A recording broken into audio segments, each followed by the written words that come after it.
ممنوع التصوير داخل الزقاق بأمر أهالي الزقاق. احنا كلنا نعرف الشواكة كل سنة تبدع بأجواء الرمضانية، لكن هاي المرة تفاجأت من شغلة.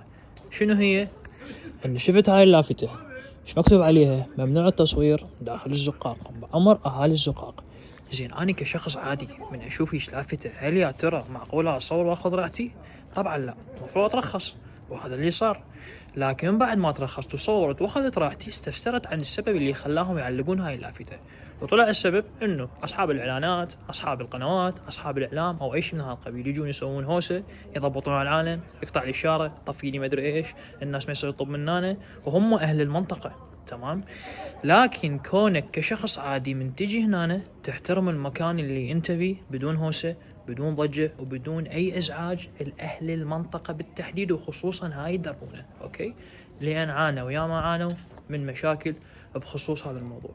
وكل هذا اللي تشوفوه بالكم حاليا هو مجهود شخصي. تمام.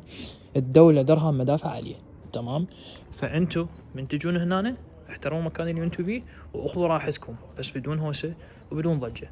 وحبيت احكي بخصوص هذا الموضوع لأن صارت بلا ملح، أوكي؟ بخصوص الناس اللي ذكرتهم. تمام. وبس.